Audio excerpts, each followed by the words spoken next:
Hey friends, welcome to my channel. After a long break, நான் திரும்பியும் video போட ஆரம்பிச்சிருக்கேன். இதுக்கு முன்னாடி எனக்கு எப்படி சப்போர்ட் பண்ணீங்களோ இப்போவும் அதே மாதிரி சப்போர்ட் பண்ணுங்க. இன்னைக்கு நம்ம வீடியோவில் சென்னா மசாலா எப்படி செய்யறதுன்னு பார்க்கலாம் வாங்க. தேவையான பொருள் வெங்காயம் 3 சின்னதாக இருந்துச்சுன்னா, தக்காளி பெரிய சைஸாக இருந்துச்சுன்னா 2, அப்புறமா இஞ்சி ஒரு சின்ன துண்டு எடுத்துக்கோங்க. பூண்டு ஒரு 10லேருந்து 15 பல், பச்சை மிளகாய் ஒரு 2 எடுத்துக்கோங்க. இப்போ ஒரு கடாயில் எண்ணெய் ஊற்றி அதில் நம்ம கட் பண்ணி வச்சுருக்க அந்த ஆனியனை போட்டு நல்லா வதக்கிக்கோங்க. அந்த பச்சை வாசனை போகணும். அப்புறமா இஞ்சியும் அந்த பூண்டையும் அதிலே போட்டுட்டு பச்சை மிளகாவையும் அதிலே போட்டு நல்லா கிளறி விட்டுக்கோங்க. எல்லாத்தோட பச்சை வாசனை போனாலே போதும், ரொம்ப வதங்கணும்னு அவசியம் இல்லை. நான் இதெல்லாம் நம்ம அரைக்க தான் போகிறோம்.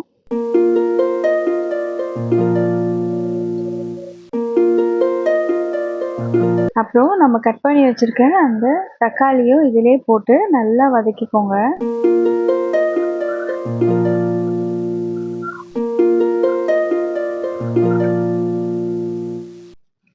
வதங்கினதும் அதெல்லாம் கொஞ்சம் ஆறுனதுக்கு அப்புறமா எடுத்து அரைச்சி வச்சுக்கோங்க. அரைக்கும்போது நம்ம வேக வச்சுருக்க அந்த சென்னா தாலை கொஞ்சமாக இதில் போட்டு அரைச்சி தனியாக எடுத்து வச்சுக்கோங்க.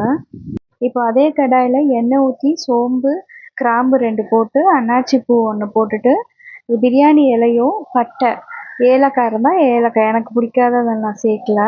நம்ம அரைச்சி வச்சுருக்க அந்த பேஸ்ட்டையும் அதிலே போட்டு நல்லா வதக்கணும்.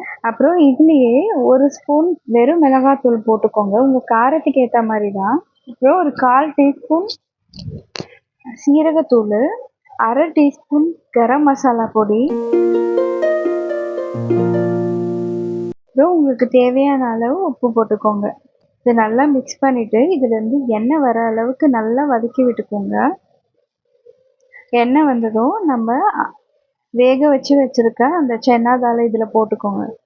போட்டு இதுலேருந்தும் கொஞ்சம் நல்லா எண்ணெய் வரணும். அப்புறமா கசூரி மேத்தி உங்ககிட்ட இருந்துச்சுன்னா அதை க்ரஷ் பண்ணி போட்டுட்டு 1/2 லெமன் இதில் பிழிஞ்சு விட்டுட்டு அடுப்பை ஆஃப் பண்ணிவிடுங்க.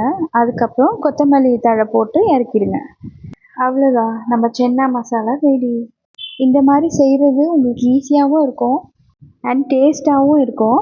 ரெஸ்டாரண்ட் ஸ்டைல் வேணும்னா ஃப்ரெஷ் க்ரீம் லாஸ்ட்டாக ஊற்றி இறக்குனீங்கன்னா ரெஸ்டாரண்ட்டில் செய்கிற டேஸ்ட் அப்படியே உங்களுக்கு வரும். இதே மாதிரி நீங்களும் உங்கள் வீட்டில் ட்ரை பண்ணிவிட்டு எப்படி வந்ததுன்னு எனக்கு கமெண்ட்டில் சொல்லுங்கள். தேங்க்யூ.